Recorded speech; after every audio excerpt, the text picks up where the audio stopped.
Hello, everybody. Hi, welcome. So glad that you're here. I'm Judy Maddox. I am chair of our local Sierra Club. We're called WNC Sierra Club. Please know that we have a website, wncSierraClub.org. If you do not receive our emails every second Saturday under my name or under Sierra Club's name, please go to our website, and over on the right, please sign up that, yes, you would like an electronic email. That would be great. So Kyle, if you will come and take this recording off the front page. We will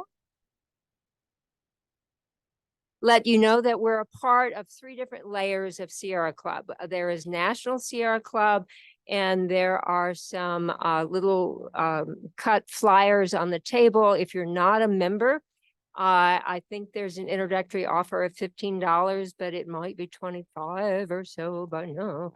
But they'll give you a magazine once a month, and it will tell you international trips.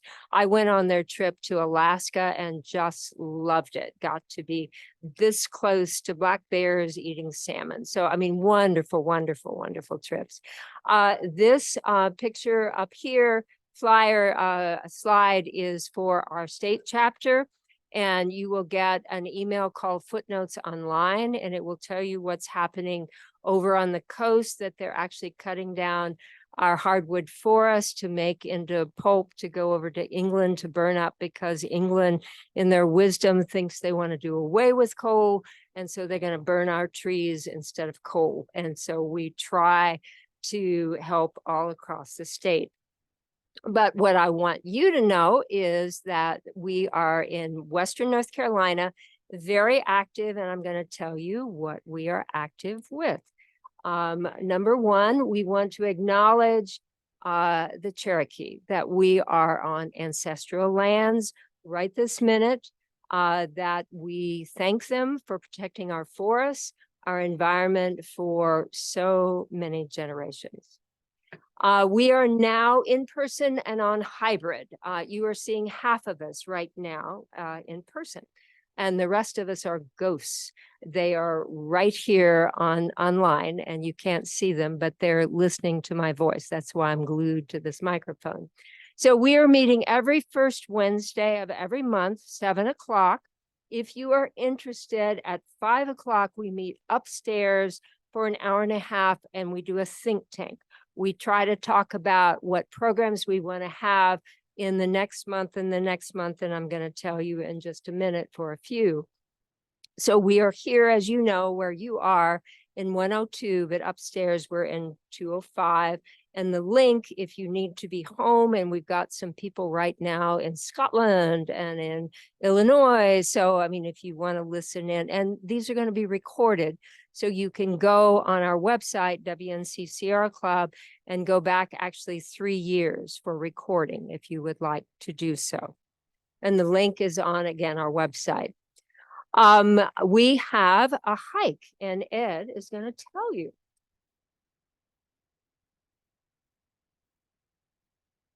Thanks, Judy. One of the programs that we do is regular hiking trips. COVID kind of slowed that down, but we're getting some momentum up again. We've had 3 in the last 3 months. The last one we had was just last week, the Daniel Ridge Loop, beautiful hike in Pisgah National Forest. 4 of the folks that were on that hike are here. How was it? Awesome. They'll give you a thumbs up. Our hike this coming or this month, September, is on Wednesday, the 27th. It's in DuPont State Recreation Area, which if you've been around a while like me, it definitely seems like one of the newer areas that's been set aside. Really beautiful. This is about a 3-mile loop in which we'll not only see the forest, but Triple Falls and High Falls, 2 of the beautiful areas there. And it's only about a 500-foot elevation gain throughout the whole thing. So pretty moderate, and it's not a race. We really enjoy the scenery. We stop and look at things, and we'll have some educational things along the way about the forest ecosystem and biodiversity and water quality, other things. So a great chance to get out and enjoy the local area, learn some things, and meet some new folks. And if you are interested in this, you can catch me after the meeting, but it will be posted, if not already, in the next day or so on the WNC Sierra Club website and on Meetup app if you have that. Thanks. Thank you, Ed. Okay, I want to let you know that we are doing a kids adventure club for kids inner city in Asheville. We've been doing this for a number of years, but in particular, right now, we're recruiting more adults and we're looking at you. And so these are kids 5 to 12 or whatever at different community and camp programs. So if you are interested, see me after the program or write me online. Action alert, plastic bag, bugaboo. Ken Brame, would you like to give any information about plastic bags, our friends? Huh? You may not be aware, but we use 132 million single-use plastic bags in Buncombe County. That's just in Buncombe County. 1 year. 1 year. And if we were to ban plastic bags at the checkout counter and ban styrofoam takeouts, we could reduce the carbon footprint by 80% because they're made with petroleum products.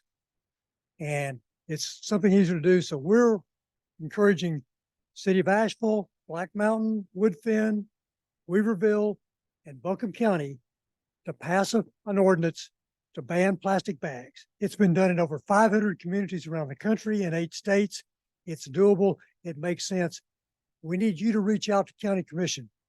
Let them know that it's time to ban plastic bags now. Secondly, does anybody live in Black Mountain? Yes. Next Monday night, I think it's Monday night when you have your meeting. Good, you're going to be there. Great. Yeah, we're hoping they will vote to pass an ordinance saying they will opt into a ban as soon as the county passes it. So that puts them on record. And number 2, it puts more pressure on the county. So if you live in Brown Mountain, if you know anybody in Black Mountain, they need to show up and speak and say you support it next Monday night at 6 p.m., right? At the Black Mountain Town Hall. This is the email address, and it goes to every one of the Buncombe County Commissioners. You don't have to write it down. You can go on our website. And if you are listening to this online, you already have it online. But it is buncombecounty.org, and then governing commissioners default and ASPX, whatever that is. But please write and say ban plastic bags and styrofoam carryouts. Okay, interesting. We are trying to reach out to the next generation of leaders, 20, 30, 40 years old. So if you know those whippersnappers, and if you can go and post, we have a bunch of flyers here. We are getting together at the Wedge Brewery next Monday night, every second Monday of every month. Until Christmas, and then we'll reevaluate. But it's called MAP.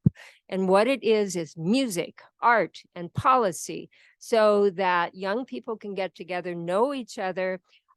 So can I see a show of hands of anybody who would like this to hand off to this generation or to post at Starbucks or wherever you hang out, or Ingle or wherever. So we would like your help. And of course, it is next Monday. So we got to hot-foot it and get some people to go to the Wedge Brewery, which would be great. All right, as Ken is passing out, and please do raise your hands. Okay, to let you know, Greenworks and Riverlink and just a whole bunch, Sierra Club, everybody is banding together to clean up our river. And this is September 23rd. They already are filled to the brim with their canoes and their boats. Ken, you've got another hand over here. So we would love to have people walking the banks. Is anybody interested in participating in the big sweep? If you would please see me or write online.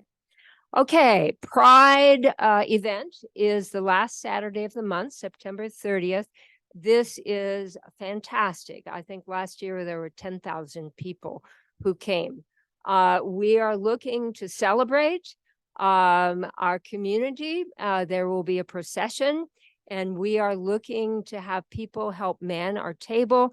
And it is a perfect place to get these plastic bag ban signature petitions filled out. So can I see a show of hands? Is anybody interested in helping us with the table? Great. If you'll see me after the program, that'd be wonderful. All right, lights out. You guys know we're getting into fall. The leaves are falling, but that means the birds are flying. So if you have any influence and if you have an outside light, turn it off, please, or point it to the ground. This is the Coalition of Bird-Friendly Asheville.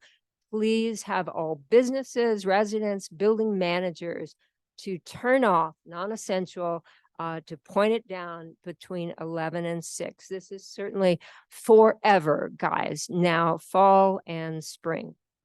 Okay, community happenings. Number one, this Saturday, the Botanical Gardens at Asheville, their plant sale from 9 to 3. Number two, a Hard to Recycle. Probably you guys have all heard of Hard to Recycle. It's at North Buncombe High School, and they're online. It'll tell you, and you can recycle these big TV monitors, styrofoam, a lot of things you can recycle from 10 to 2. On the 12th, right here in this room, Blue Ridge Naturalist Networks is going to do a really interesting program on the history and ecology of fire in Southern Appalachia. Do you guys know that fire was banned for generations and and that's one of our problems, because brush built up and then bam, we've got all these wildflowers. So a very interesting presentation. They will continue to do presentations month after month, just like Sierra Club does. We'll announce next one in October. Okay, the farm tour, you know, ASAP, Appalachian Sustainability Asheville program, farm tours for those 2 days, and National Drive Electric, Mr. Dave.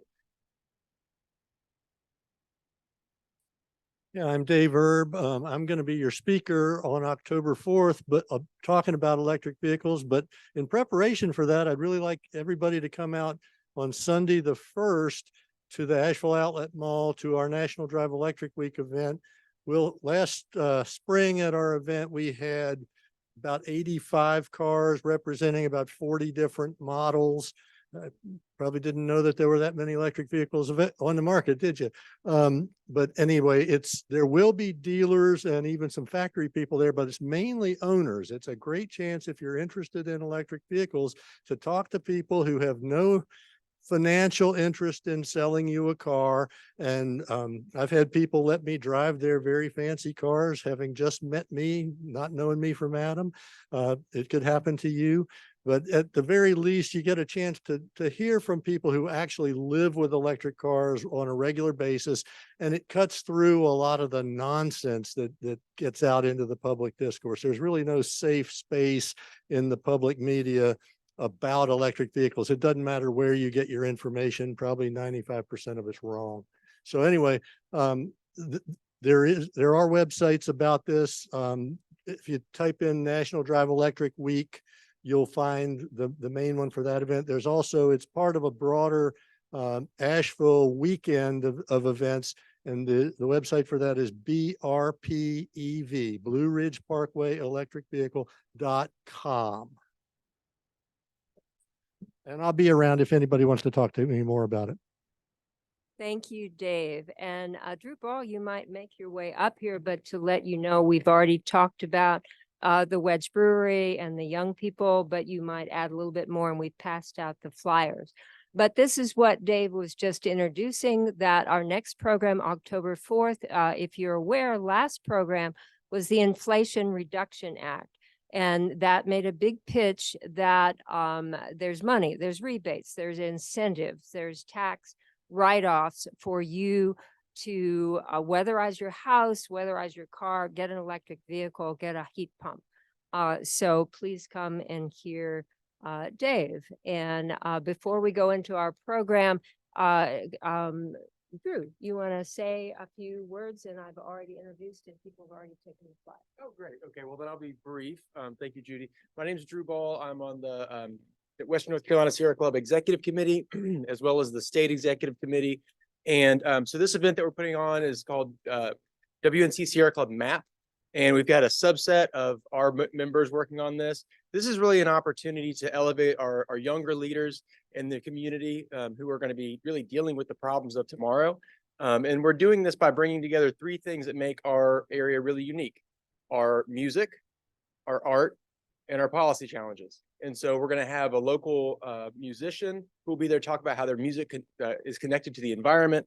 Andrew Shoki is the first musical guest we're going to have, and he's from this area. He's been influenced by these mountains. We'll talk about that. Our artistic guest is going to be Erin Campbell. She is a local fashion designer, and she's fighting fast fashion by taking recycled. She goes to vintage stores and kind of takes things and make them into something completely new and reuses fabric, and takes a lot of pride in that. And then we have who's our policy person?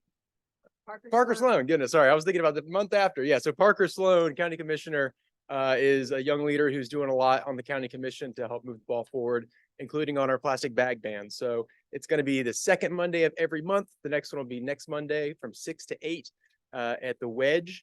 And I hope you see you all there. Cool. Thank you. Thank you. Okay, so the reason that you are here today, I'm going to introduce just briefly Kyle and John, both on the Southern Appalachian Highlands Conservancy. Just briefly, you know, hopefully, that when you're up the Blue Ridge Parkway, what you're looking at, I mean, 1.1 million is our Nantahala-Pisgah Forest, but 70% is private land. Do you know what that means? They could cut those down. They could build condos. They could do, and in Virginia, I think you are on the Blue Ridge Parkway driving through condos. I mean, can you imagine? We've got an echo, Ken Brame. Okay, so Kyle, you are the Land Protection Associate, and you will introduce yourself more and take it away.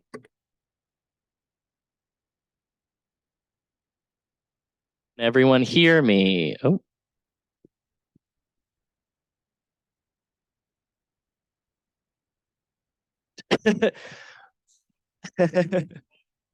That's okay. Well, thanks everybody for coming tonight. I'm really excited. Oh, Judy, still that. I'm gonna grab that from you. Thank you.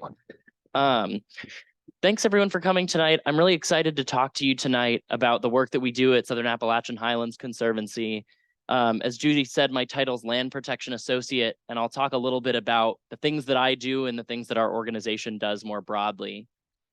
And so tonight I'm going to first start off by describing what a land trust is, and provide some background on Southern Appalachian Highlands Conservancy, the things that we do. I'll talk about the conservation tools in our tool belt that we use to protect land throughout this part of Western North Carolina and parts of East Tennessee. I'm going to talk about how we work strategically to prioritize different areas for conservation. And then I'm also going to talk a little bit about how you can help with the work that we do. But first, a little bit of background on myself. I'm really trained as a wildlife biologist. It's what I've spent much of my early career doing. I did my bachelor's degree at the University of Maine and my master's degree at Clemson University in South Carolina. And during my time at Clemson, I primarily worked on identifying important wildlife habitat features, both on public land as well as primarily private lands. Before my position with SHC, I worked for the North Carolina Wildlife Resources Commission, and then joined SHC in 2022. And my role with SHC is to manage the prospective land projects and new inquiries from landowners. And so I talk a lot to folks that have interest in conserving their land, and help educate them on some of the tools that we use that I'll talk about tonight in our presentation. And so to start off, we might be asking ourselves, what is a land trust? And it's a private nonprofit organization that, as part of our mission, actively works to conserve land. And we do that by undertaking or assisting in the acquisition of land conservation easements, as well as the purchase of land. And we also steward the land after we either acquire it or place an easement on it as well. An easement, a conservation easement. Yep. And so our mission as an organization, can you hear me a little bit better now? Okay, great. Sometimes I talk a little bit loud, so I don't want to have too much overflow on the microphone. So our mission is to conserve unique plant and animal habitat, clean water, farmlands, scenic beauty, and places for people to enjoy in the outdoors. And we do this through achieving long-term conservation relationships with private landowners like John, who's going to talk to you a little bit later about the landowner side of what I'm talking about. And also by engaging in relationships with public agencies, as well as by owning and managing our own land. And we're also committed to creating and supporting equitable and healthy, thriving communities throughout our region. And so I'm just going to go through a few of the things that I talked about us working actively to protect. And one of those things is habitat for wildlife and rare plants. And so we do this by protecting remaining patches of important habitat that wildlife use, as well as ensuring connectivity between those patches of wildlife habitat so that animals can move across the landscape really effectively. And then we also protect rare or high quality habitat features, things that might be really rare across the landscape and only occur in small patches throughout that area. We also protect scenic views, and these range from protecting views of prominent areas from our surrounding communities, as well as protecting views from those prominent areas. Areas like the Highlands of Rhone, working to protect areas around that so that when visitors have this experience, they're seeing intact forests and healthy communities. And then we also manage human impact on sensitive ecosystems too, working with other partners to make sure that we're not using some of these spaces to such a degree that it's a detriment to the environment. We also work to protect water quality in our streams and rivers. And so that ranges from protecting water quality for drinking water for our communities. We hold conservation easements on protected land that supplies water to Waynesville, Woodfin, Canton, Weaverville, and Marshall. We also protect clean water for recreation opportunities for people to be able to get out into water sources and stand up paddleboard or canoe or kayak in a lot of these important rivers in our area. And then we also work to protect land and improve floodwater storage by being able to protect tracts that can absorb high levels of rain when we get it. And then we also work to protect farms that supply local food. And this is done by protecting sustainable agriculture that provides local food supplies for our communities, as well as protecting critically important soils, and then also protecting flat, quote unquote, developable land. Oftentimes our agricultural lands are some of what we call the most developable because they're very flat. And so protecting those areas allows to make sure that we still have sources for our sustainable agriculture in our region. And then finally, places for people to recreate. We protect and manage high priority recreation areas, those that are around really prominent areas for people to get out in nature and enjoy, as well as we transfer properties so that they can become publicly accessible. And so we will transfer properties into public ownership so they can become things like parks. And I'll talk a little bit specifically about some of those projects that we work on. And then also building connections to people with the land so that there is a sense of place and people want to protect the areas around us.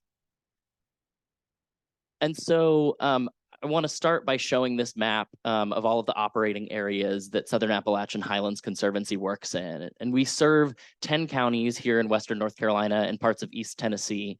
And they're broken down into these focus areas. And so we have 6 of them. We have the Smoky Mountains, which encompasses much of the eastern half of Great Smoky Mountains National Park, as well as the Pigeon River Gorge, the Balsam Mountains to the southwest of Asheville, where we're here tonight, that encompass a lot of the Blue Ridge Parkway, as well as out by Waynesville, the French Broad River Valley to the the northwest of Asheville, encompassing priority areas like the Sandy Mush farmlands, and up into Madison County around Hot Springs. The Black Mountains that of course encompass Black Mountain, as well as much of eastern Asheville, and then up the Blue Ridge Parkway into Mount Mitchell. The Appalachian Trail countryside, which spans on both sides of the North Carolina and Tennessee borders. And then the Highlands of Rhone, which is our flagship focus area. It's where our organization really got its start, protecting lands around the Highlands of Rhone. And so as an organization, we've been around since 1974. So we're coming up on our 50th anniversary. And we've protected over 91,000 acres in the Southern Appalachians. And really, it's a little bit closer to 92 now. And we're also an accredited land trust, which means that we've adopted standards and practices that make sure that we're doing the highest quality land conservation work, along with some of our peer organizations across the nation. We were originally accredited in 2010, and that was renewed in 2015, and then again in 2021. And so I've talked a lot about how we protect land, but what I want to go into a little bit more depth is the actual tools that we use to protect this land. And so primarily the things that we do are conservation easements, and then acquisition of land and fee, so the actual purchase of land for conservation. And so I want to take a look at this map right here. You can see actually probably where we are right about here. And then this is much of the area to the northeast of Asheville. Up this gray right here is the Blue Ridge Parkway. And you'll see a couple other colors on this map that include some local government holdings. This is the Asheville watershed right here, which has a conservation easement on it, held by the Conservation Trust for North Carolina. The green here, which is parts of Pisgah National Forest. And then you'll see these other two blue colors sort of around here. You know, there are little patches around, and then this lighter blue right here and here. And so these two blue colors are properties that SAHC has protected in some way. And so this dark blue is through the use of conservation easements, and this lighter blue is through the use of ownership or fee simple acquisition for these properties. And so to start off talking about a conservation easement and what it is and what it does, it's a voluntary legal agreement that's between a landowner who owns a piece of land and a qualified conservation organization like Southern Appalachian Highlands Conservancy. And what that document does is it permanently restricts the subdivision and development rights for the property. And so I'm going to go into a little bit more depth on that. But there are some benefits to conservation easements. And some of those are ecological and cultural, the things that we're valuing from a conservation perspective. And then some of those are financial. And so some of the things that conservation easements do are they protect land and important agricultural soils and water quality and scenic views and habitat, all those things that I mentioned before. But it allows the landowner to retain the ownership of the land. So they still get to have some of the rights associated with that land ownership.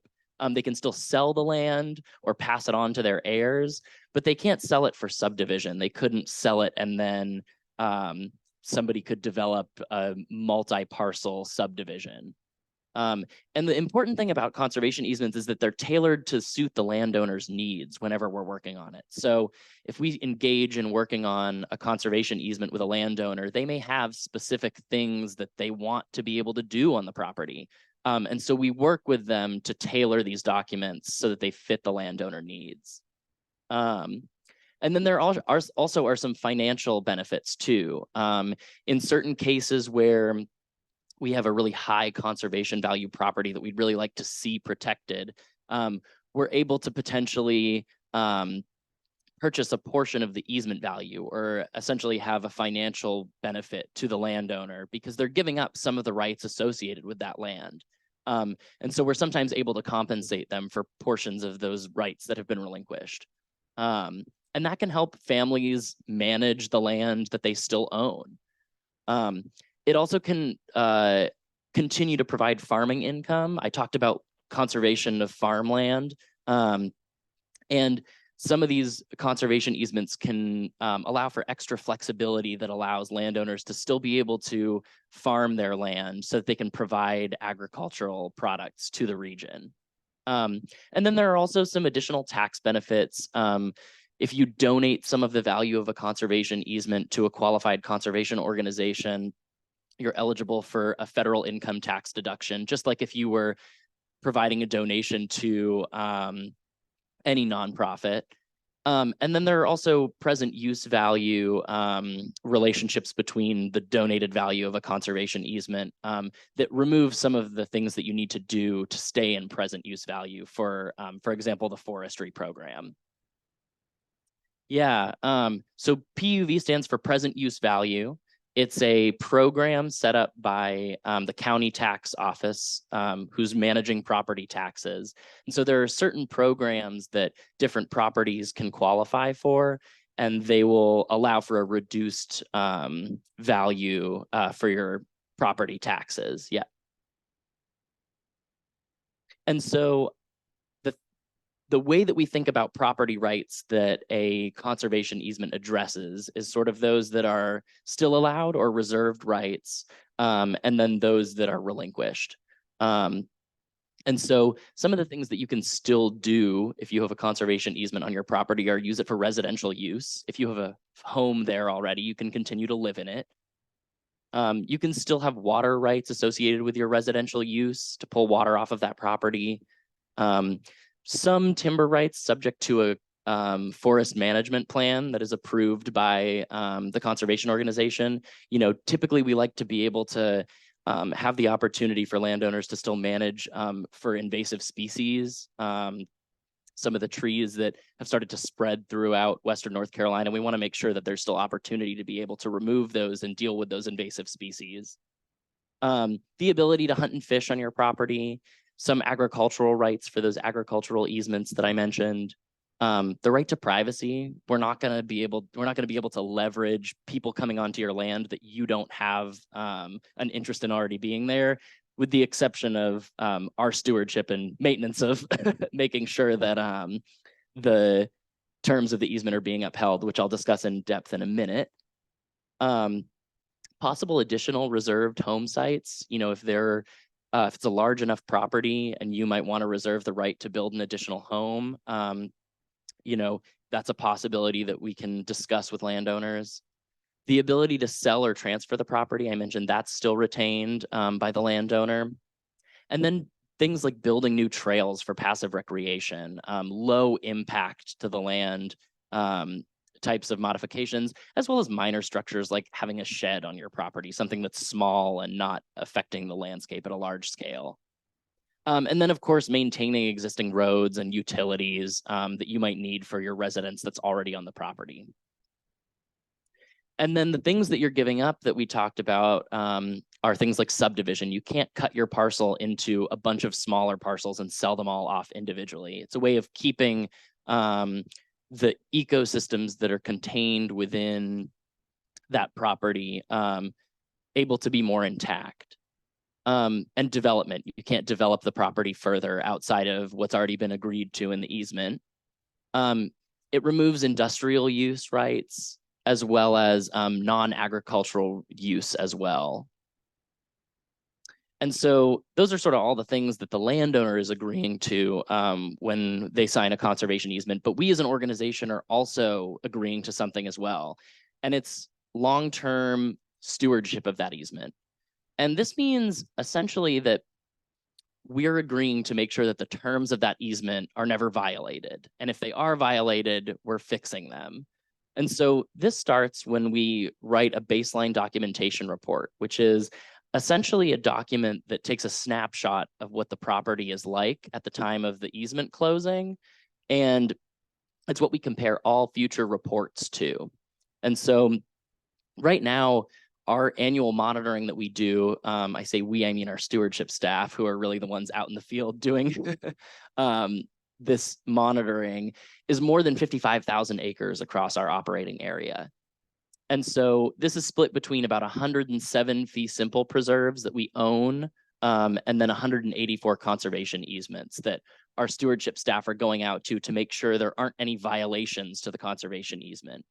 And so these violations need to be resolved when they come up, and they can include things like encroachments from neighboring tracts. They can include things like timber theft if somebody trespasses onto a property that is protected with an easement or one of our properties, and then harvests a bunch of trees. It can also include things like illegal roads or stream fords that have been put in after the conservation easement was signed. And it's our job, if we find any of these violations, to resolve them. And we do this by having a long-term stewardship fund that helps pay for our folks to go out and monitor everything on the ground. And then we also have insurance policies through a program called Terra Firma, which essentially provides support or an insurance policy if we do find that there's a violation. Because one of the things that we're agreeing to is that we will fix these violations even if they end up in court. And so we need to be prepared to defend those. So it would be like a place where a road goes through a stream, instead of having like a culvert or a bridge or something that would maintain the water quality. It would be like if a car was driving straight through the stream. Ford being like to move across a body of water. Yeah. And so we also, I mentioned we purchased land as conservation preserves. And so these take a little bit of a different stewardship approach, because we're actually owning this land, and so we're responsible for managing it. And so instead of coming up with baseline documentation reports in this monitoring, we develop land management plans. And these are essentially documents that help dictate things that we might need to do to the property to make sure that it's being maintained in the right way. We also coordinate research and outreach with folks from other agencies and partner agencies who might want to be doing research and need study sites for those areas. We manage invasive species and trails and unique ecosystems, like some of the balds at tops of mountains that we work around. And then we also work on inventories of rare and threatened species that might be on properties that we own as well. And so I also mentioned that we transfer land to public agencies so that they can become publicly accessible and part of public ownership. And so I'm going to go through a few examples of these transfers that we've engaged on. The first one I'm going to talk about is Chestnut Mountain Nature Park, which is in Canton, not too far from here.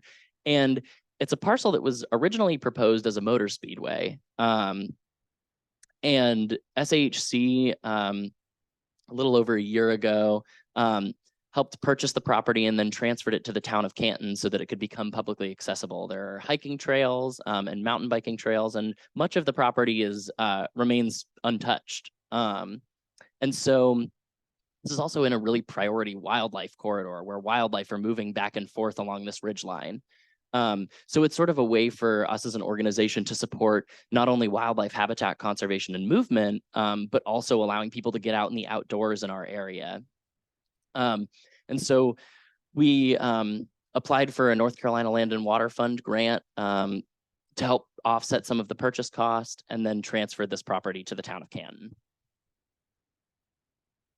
And then I alluded to our work in the Highlands of Rhone before.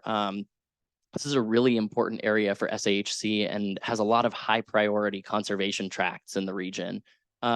You'll see these hashed yellow parcels are all properties that SAHC has either been involved in the protection of or has acquired and transferred to one of our public partners. And so you can see that right here is Carver's Gap and then Roan Mountain. And so you can see that a lot of this area has been protected in part because of things that SAHC has done in its past. You'll also see right here, this white line is the Appalachian Trail. And so much of the rerouting of the trail across this area was possible because of protection work that SAHC assisted on. and we're still pretty active in this area. This is a property that we closed on earlier this year. And you can see again, there's the Appalachian Trail and there's Carver's Gap right there. This is a parcel that was a really high priority, not only for SAHC, but also for the U.S. Forest Service, the Appalachian Trail Conservancy, and it's been a priority for decades. And so we were able to acquire the property earlier this year. You can also see it a little bit from this part of the Appalachian Trail. It's sort of like right along this ridge line where the highway curves. And are planning to transfer it to the National Forest later this year so that it can be added to that buffered area around the Appalachian Trail. And then we also have been working more recently out at Water Rock Knob. You can see Waynesville right here in the corner of this map, and then Water Rock Knob right here. Us, as well as a number of other conservation partners, including the Nature Conservancy and the Conservation Fund, own parcels out here at this node in the parkway, and are planning to all transfer land to the National Park Service in the near future so that this can be expanded, and then public use around this area can be expanded into those tracts. And then the last example that I'm going to talk about is one that's really close to home, and it's that of Deaverview Mountain, which you can see right here is downtown Asheville.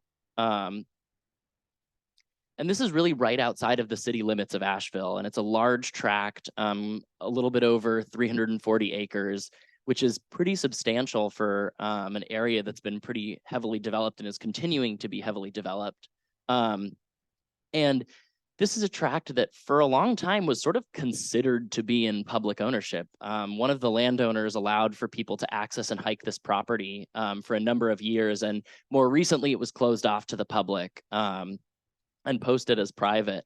But it was at one point even had proposals for a pretty intensive housing development. And for whatever reason, the landowners decided to list it on the market, and SHC began sort of working with our partners to come up with a conservation solution for this really prominent ridgeline near Asheville. And so to date, we've worked with a conservation partner who has purchased the property and is planning to hold it in the short term while we, as well as Buncombe County, are working together to see through a proposed idea that it become a new county park. And so we partnered with the county on an application to the NC Land and Water Fund, which would help raise some of the purchase costs of it. And the idea is to be able to take out our conservation partner so that this property can be transferred to be in public ownership and run as a park by the county. And so I've talked a lot about sort of all of the different work that we do across our operating region. And you might imagine that it's a lot to do. And so one of the questions that sort of comes up is, how do we pick which properties to work on? And how do we know where we want to concentrate our effort? Because we only have a certain number of hours in the day and people doing the work. And so we have to be a little bit strategic in the work that we do. And we do this by creating prioritization models. And prioritization models are basically when we aggregate a whole bunch of information or variables, and we take those for each parcel so that we get basically a value of how important a parcel is. And it allows us to really pick out what the most important parcels are on the landscape to allocate our time to. And so when we are building these models, some of the things that we look at are adjacency and size of a property. So that's how big a property is and how close it is to important conservation lands or protected lands.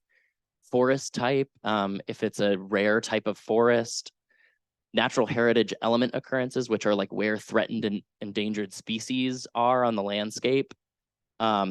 Water quality and presence, what kind of, if there are classified water systems on properties, as well as the ecosystem services that a parcel might aid in providing. Audubon Society important bird areas. Those are areas that have been identified as having important habitat for migratory bird species, for example.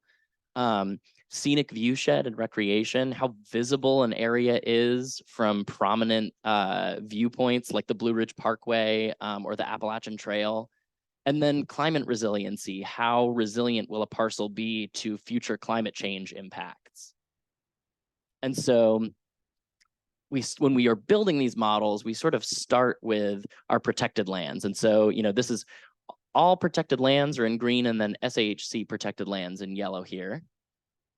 And on these maps, we essentially layer all of these data on top of each other so that we can get a full summation of what a particular area might have to provide in terms of conservation values. And so we might start by layering ecological factors that could be things like rare species occurrence or rare habitat occurrence, aquatic layers that might build things like where water water systems are fed from that feed our communities, climate resiliency that I mentioned, those areas that are going to be more resilient to climate change, recreation and scenery, which I'll talk a little bit about in a second, those view sheds from important and prominent recreation areas like the Blue Ridge Parkway, adjacency to that protected land. And what that does is layer up all of this information so that we can pick out which parcels are going to be priorities for us to work on. And so that would be like what's appearing in blue here. And so we looked at this map a little bit earlier, and I just want to show you some examples of what these data look like in practice. And so one of the things that we talked about today is view sheds and protected areas around the Blue Ridge Parkway and how we work to ensure that those areas remain protected. And so you'll see up on here is the scale of low visibility from the parkway, which is still fairly visible, to very high visibility areas. And so these are those data plotted out along the Blue Ridge Parkway. And so fortunately, around Asheville, you can see that some of these places are already protected. These areas are over protected land, but as we get a little bit closer to town, there is less protection around these highly visible areas from the Blue Ridge Parkway. And so if we're reviewing a parcel and it comes up as being highly visible from the parkway, it might provide us a little bit more information about maybe this is a priority for us to be working on. Yeah. It's kind of underneath the data that I have layered on top. So it goes a little bit like right up here, but it's kind of hard to see. But it sort of follows this ridge line right here. So much of what's visible from the parkway is sort of to the southeast of the actual parkway. And then we also do some of this for the Appalachian Trail as well. This is data that was compiled by the Appalachian Trail Conservancy, and you can see that in very dark purple, these are areas that are highly visible from the Appalachian Trail. And then this low visibility is in sort of lighter purple. So as you get farther away from the trail, it becomes a little bit less visible. But this helps us plot something on a map and really quickly figure out if it's something that's going to be really visible from the Appalachian Trail. And then finally, another thing that we use that I mentioned a little bit before is layers of wildlife corridors. I talked about how one of our goals is to be able to connect different protected lands so that wildlife can move in between them. And these are all this sort of orange and tan right here. These are all wildlife corridors that we worked with Wildlands Network in some of our strategic planning to better understand. Wildlands Network is a national nonprofit that works on wildlife movement issues all across the US. Their Southeastern office is based here in Asheville. And so we worked with them to sort of better understand what are the areas that wildlife are moving that we might need to be able to connect in the future. And so it tells us that, if a parcel is maybe in one of these corridors, it would be important to sort of bridge these areas together because wildlife are already moving there. Yeah, good question. So Asheville is right about here. You can sort of see 240 and this little bridge right here, and then the parkway kind of goes up right here. This is sort of the area that we were looking at in that other map a little while ago.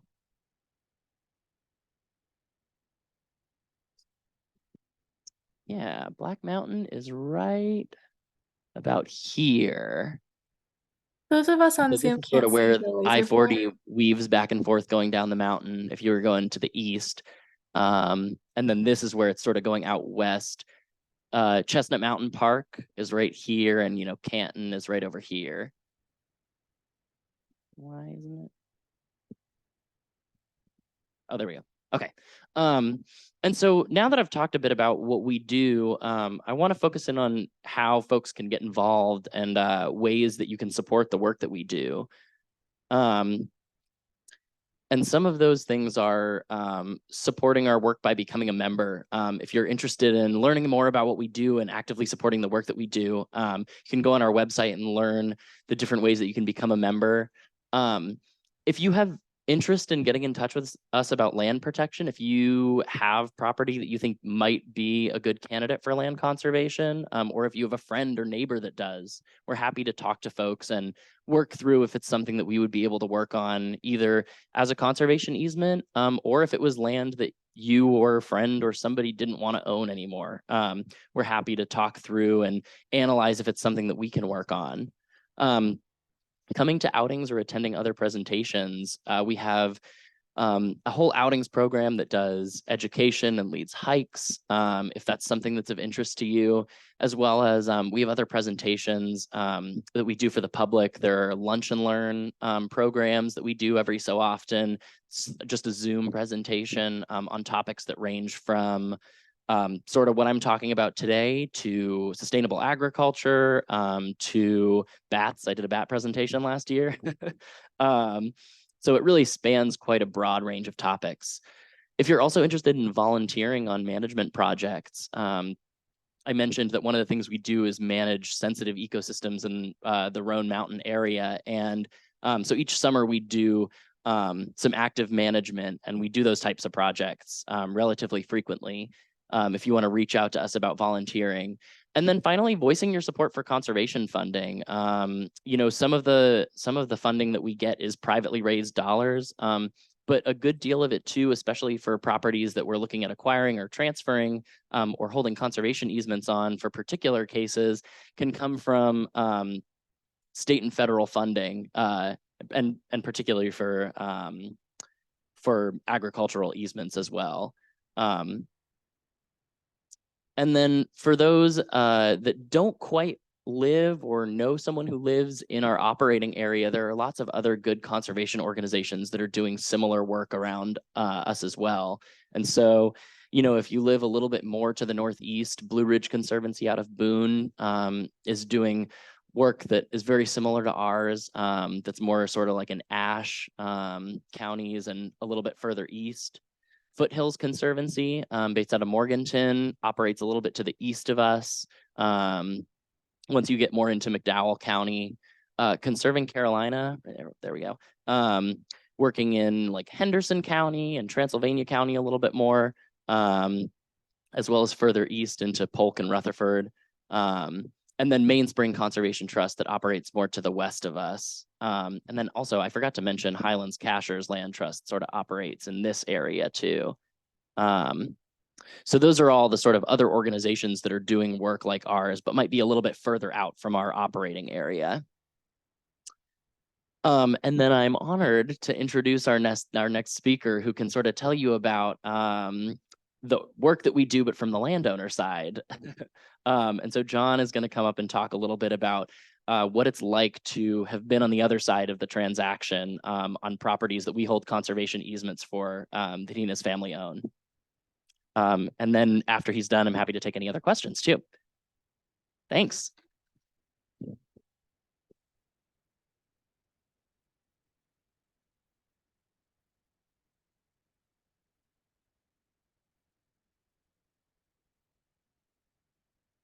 Well, that was great. Couldn't ask for a better introduction to Land Trust. I'm John Ager. This is my wife, Annie. We live out at Hickory Nut Gap Farm in Fairview. We're sort of right on the edge between the Southern Appalachian Zone and the Conserved Carolina Zone. We have to sometimes negotiate between the two a little bit, but that's worked out great for us. I would be remiss if I didn't thank you all for supporting me for 4 terms in North Carolina House in Raleigh.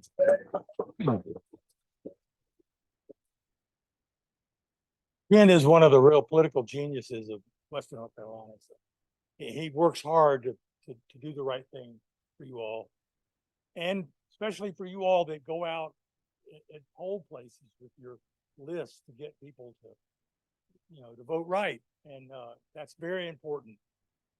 People don't always like to go to the Republican table or the Democratic table, but they'll go to the Sierra Club guy and say, well, yeah, that's what I'm. So that's another great thing you all do. And you also support some great lobbying that goes on down in Raleigh. Is Cassie still doing it? No. Okay, anyway, I was very appreciative of their help when I was down there in understanding some of the issues that came up. So you all may not realize all the many ways in which you're supporting me as a political person and now our little younger generation that we have going down there. We in this room are tasked with helping to preserve. Yeah, I like to wander. We are tasked with preserving one of the most important ecosystems on the planet. This is the most biodiverse part of the world anywhere. We're going to be the ark as climate change increases like it did this summer, so plants can survive by going up those slopes. Kyle mentioned some of that climate change resiliency. We are ground zero for that, Southern Appalachia. And so we in this room have a special responsibility to protect these lands. And that's what Southern Appalachian does and so many of these other groups. I'm going a little bit rogue. I'm supposed to talk about the farm, but I'll get there. So my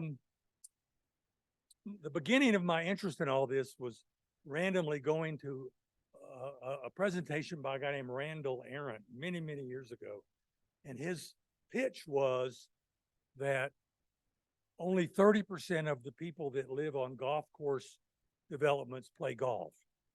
He said, what they like is open space. You don't have to have a golf course. And he was pushing for what we now call conservation easement developments. I got my chance to do one of those, and we may still be the only real conservation easement development in Buncombe County called Drover's Road. It's right next to our farm.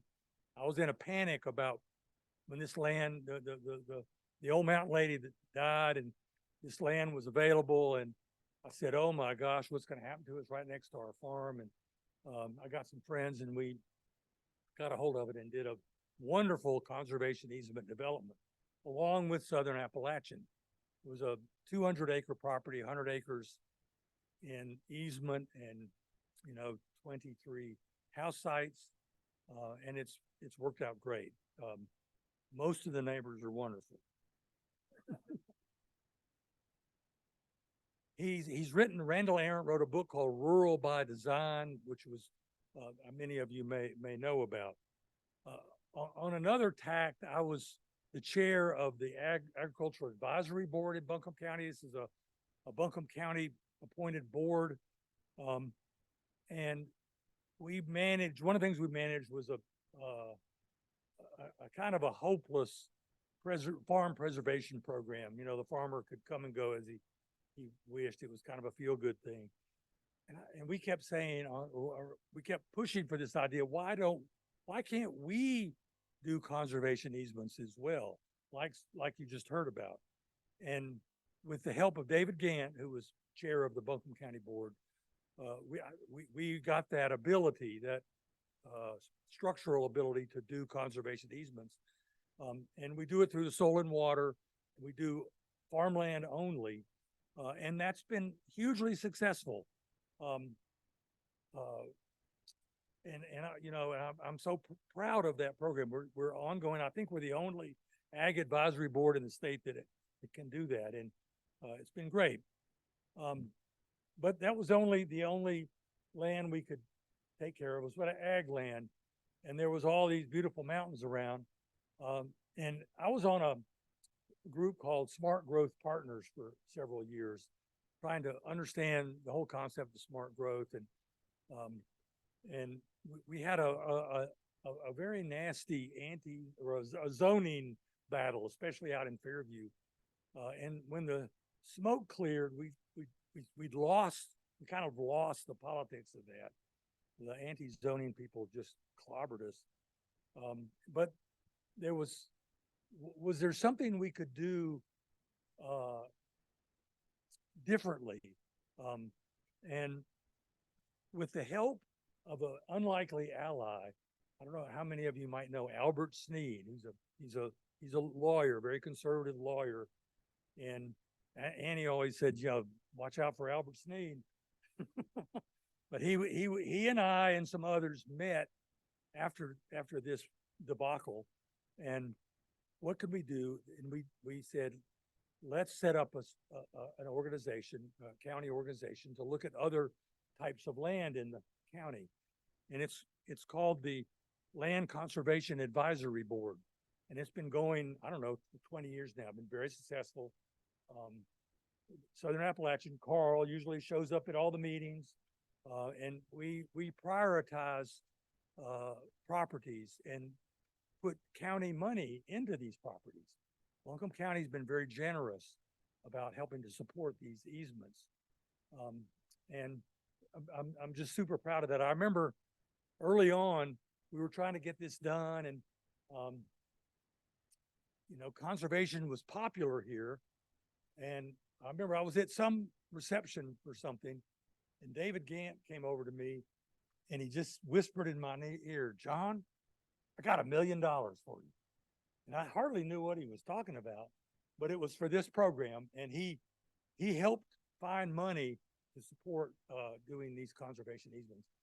Sandy Mush is kind of our golden child for protecting land out there. So we're very pleased with how all that worked out. So I'll finally get to Hickory Nut Gap Farm. This is, I suspect many of you have been out there. One of the reasons we were able to do conservation easements on this farm is because my son and his wife had created a successful farm on the property. They had, they came on board just when the restaurant world was burgeoning in Asheville. They wanted to support local agriculture. Many of you all support us because we had a successful farm on the property, which was maybe some of the family members thought that was kind of a long shot. They expected when Annie's parents died that we would develop that land. And in fact, we even hired a Charlotte development company to do graphics about where all these houses would be. And it was horrible. I will put on my Albert Sneed hat though, and remind you that we have an affordable housing crisis. And he would always say, if you do too many of these easements, we're gonna get in a bind with affordable housing. And so there is a trade-off there. But because we had that successful farm operation, Annie's family was willing to look at conservation easements.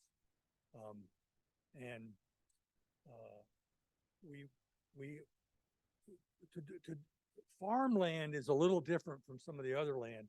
There is a fair amount of federal money, farm and ranch land FRIP, we call it, Farm and Ranch Protection Plan. But it's like most federal programs, it's a bit onerous. You say that's right, Carl? A little hard land to access. Yeah. But we had some prime soils. There are not very many prime soils in Western North Carolina. We had them on the property. To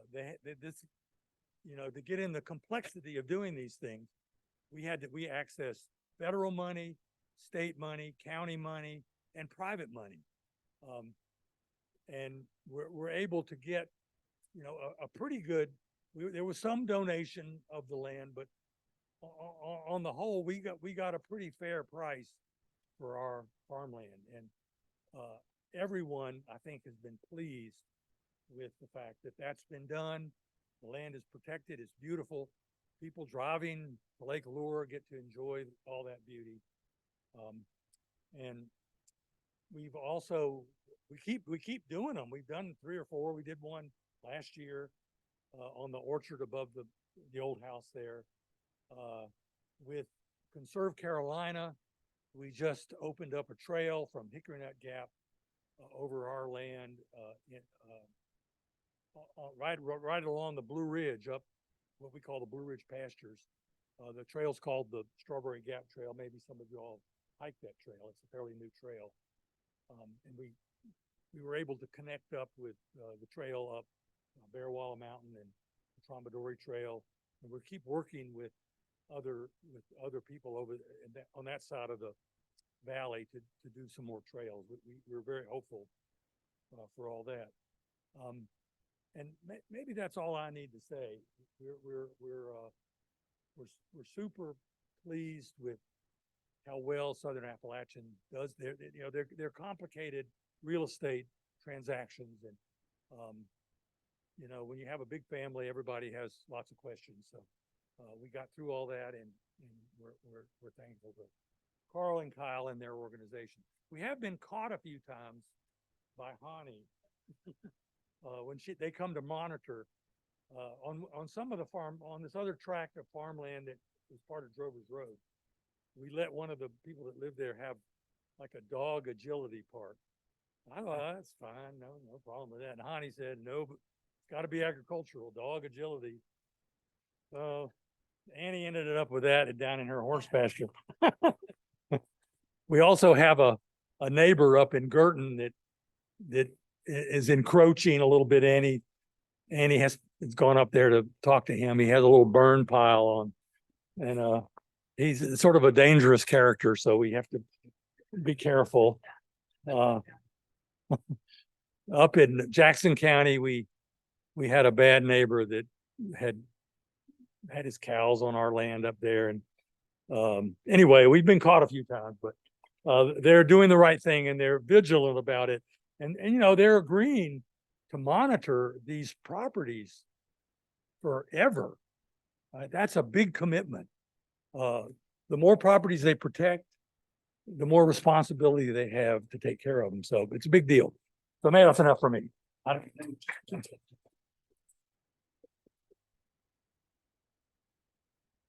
And now we'll take questions. We have 2 microphones that if you'll raise your hand, and we have 38 people online. You will read questions from online. Yep. Let me start with the first question. Well, people are. Let me ask Kyle, how do we switch back and forth to your microphone? And if you bring up, well, I'll let you just monitor it if you bring John up.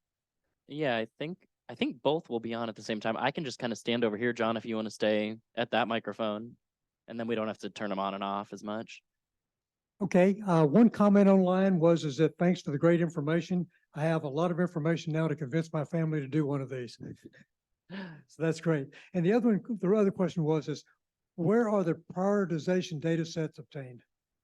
Yeah, so the work that we've done for creating these prioritization models is sort of cultivating data that we're getting from lots of different places. And so, you know, some of those are from the Natural Heritage Program that's run by the state of North Carolina, and, you know, a similar program in the state of Tennessee.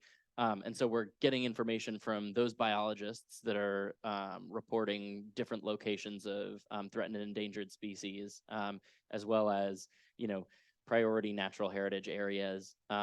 So some of it's coming from the state, some of it's coming from other like nonprofit NGO partners, or coming from federal or state partners. So it's sort of a mix from all over the place.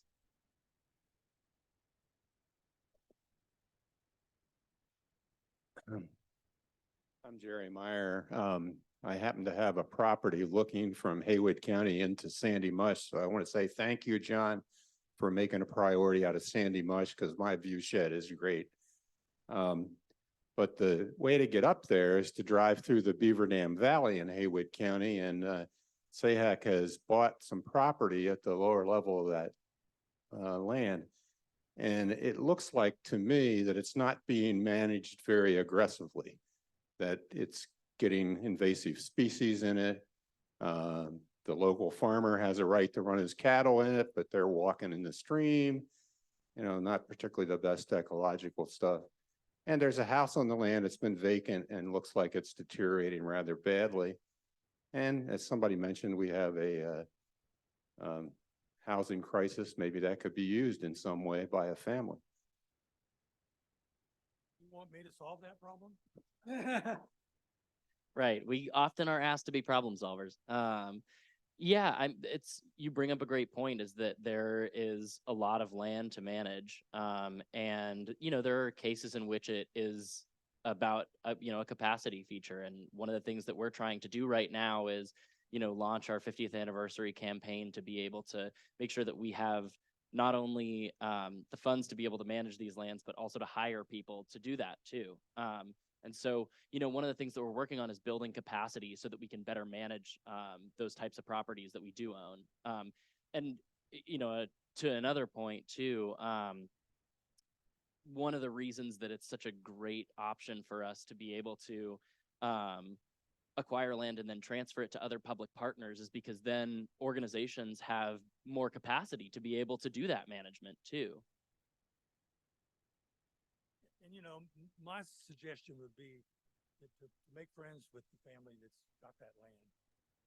Your microphone is unmuted. Yeah. Yeah. Yeah. Oh, they already. Yeah. It's a great track. Yeah, no, absolutely. And yeah, one of the things that we always are thinking about too with structures too is, we're really good at owning land, and structures come with a sort of different set of a different set of complexities too that take a little bit of effort to work on. But yeah, it is certainly something that we're thinking on, and figuring out the best ways that we can make sure that we can manage these lands in the ways that they should be managed. Yeah, one person said they did the strawberry trail and loved it. So they wanted to thank you guys for helping make that happen. Another question was, you were talking about the one you were working on. Did that include like Spivey Mountain? Am I thinking of the right place? Yeah, so Deaverview Mountain, Yeah. the sort of ridge line there, Spivey Mountain is the side that has a communications tower on it. Right. And it's off the tract that we're working on right now. It's like that's sort of a larger tract that's privately held. And so it's just to the south of that, along the ridge, is what's known as Deaverview Mountain. But it is right next to sort of the peak of Spivey Mountain, a little bit to the north. Yeah. Thank you.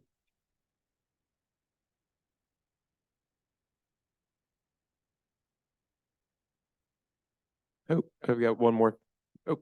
Two more, I think. Yeah, good to see y'all. Thanks for being here. I'm just curious what the smallest parcels y'all manage are.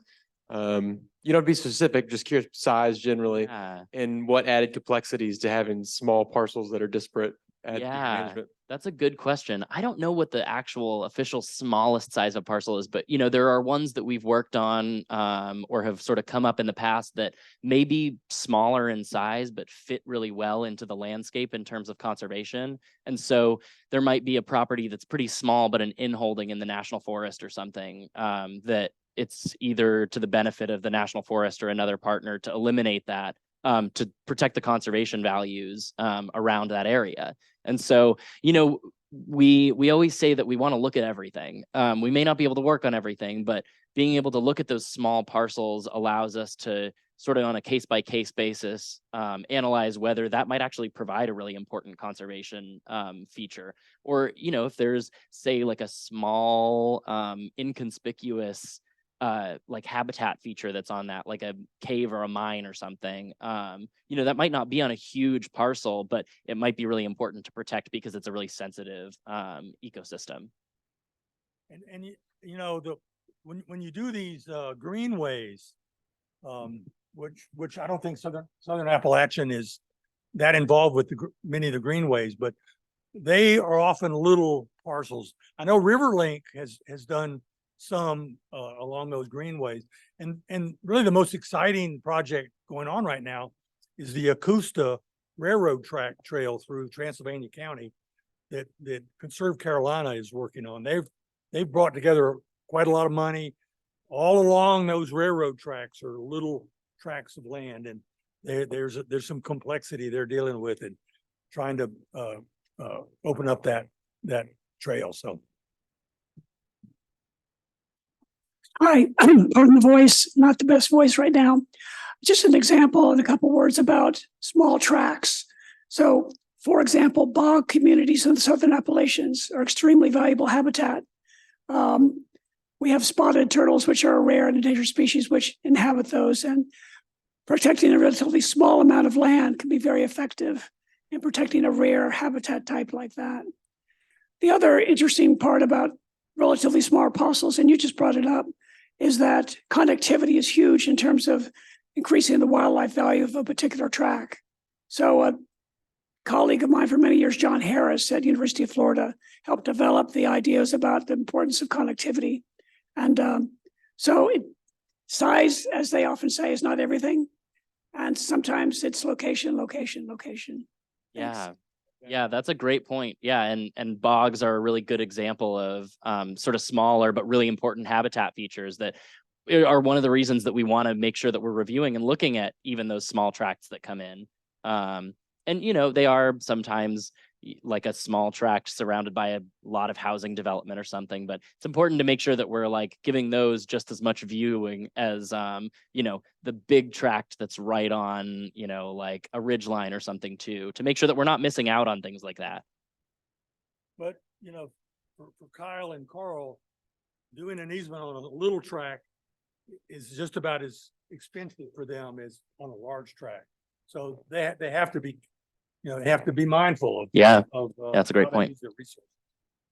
Yeah, one follow-up question on that. Do you guys ever look at doing a small track in a city like Asheville that might be a wooded area surrounded by neighborhoods? Yeah, so that's a great question. And we often, when we're looking at parcels like that, because they're usually for sale, we're looking at if it's an untouched tract that could become a public park, or if we can identify a key partner like the county or the city. Those are things that we would love to partner on usually. Our ability to like own smaller tracts and open them up as sort of like typical city parks is a little bit more limited just because of how the structure of the organization is. And then in terms of conservation easements on tracts like that, when we're looking at using a conservation easement, if there's sort of a house site and then not much additional land around that house site, if it's a relatively small parcel, it's usually harder for us to work on those type of conservation easements because the ecosystem services that we're looking at capturing in that easement and protecting are already sort of divided out into the other parcels around it too. And I think John brings up a good point about the amount of time.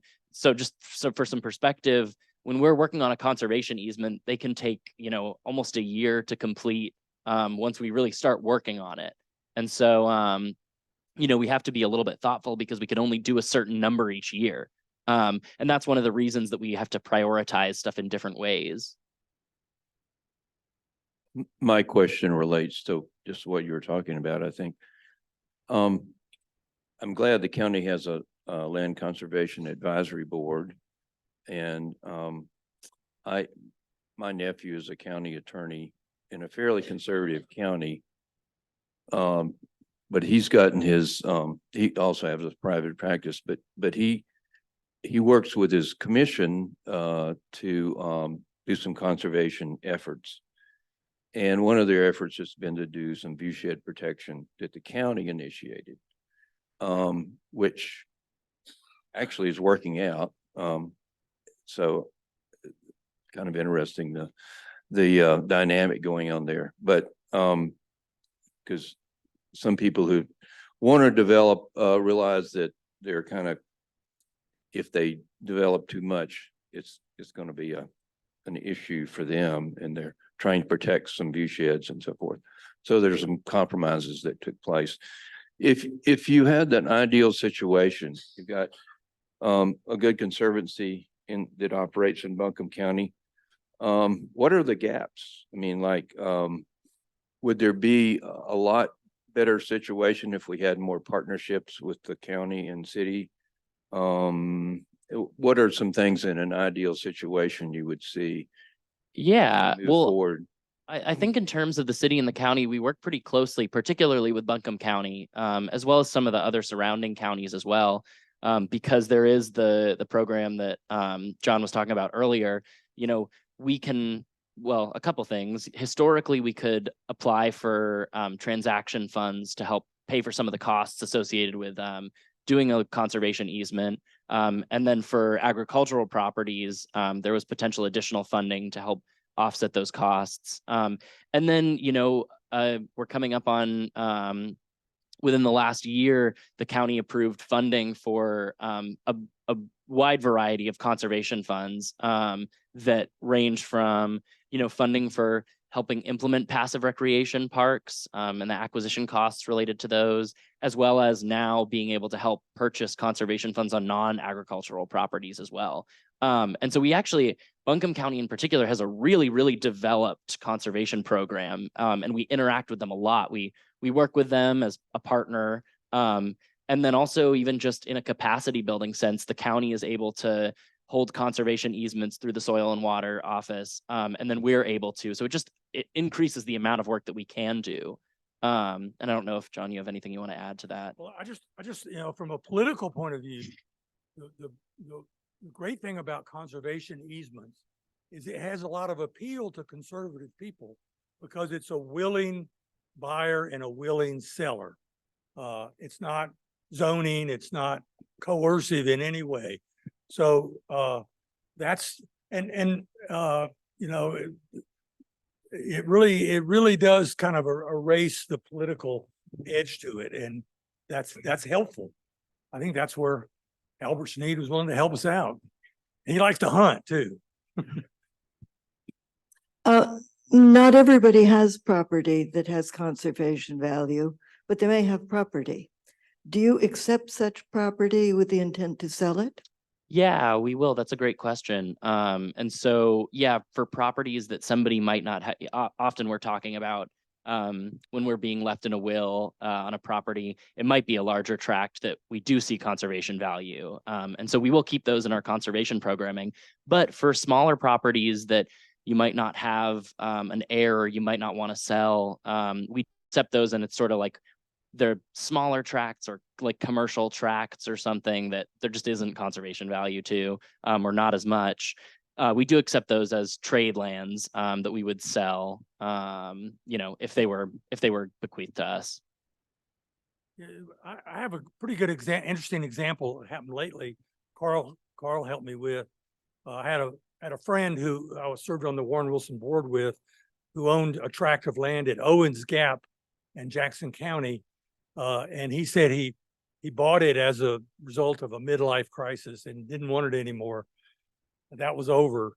And so he said he was willing to develop it, but he said, I want to come. He called me up, said, I want to do the right thing if I can. The great thing about that property is it connected Highway 281 at Owens Gap with Panthertown, and it gave access. And it had originally was supposed to have been part of the national forest land there. So, you know, Carl and Southern Appalachian got working on it. They raised the money. They bought the tract. They still own it. The goal is to, at some point, transfer it, to sell it to the national forest to be part of that original plan. So that's the kind of thing that they're good at. You know, governments aren't very quick at jumping on things like that, and it would have taken way too long and been lost. So that's an advantage they have. Like the Nature Conservancy does a fair amount of that kind of thing too. Yeah, that's a really common approach that we take for properties that might be good for public ownership someday, either by the state or National Park Service or Forest Service. we are able to move a little bit more quickly than government agencies because we don't need an act of Congress or anything to accept property. And so we're able to work with the landowner a little bit quicker than either the state or federal government or even town or county government would be able to. And so we often sort of play that role as the intermediary for protecting these properties and then having them transferred into public ownership. Also, just want to make all of you that voted for the county bond initiative last fall to allow us to have money to protect land, thank you. Also, there's a number of people online that want to thank both of you guys for a great presentation that they learned a lot. So thank you.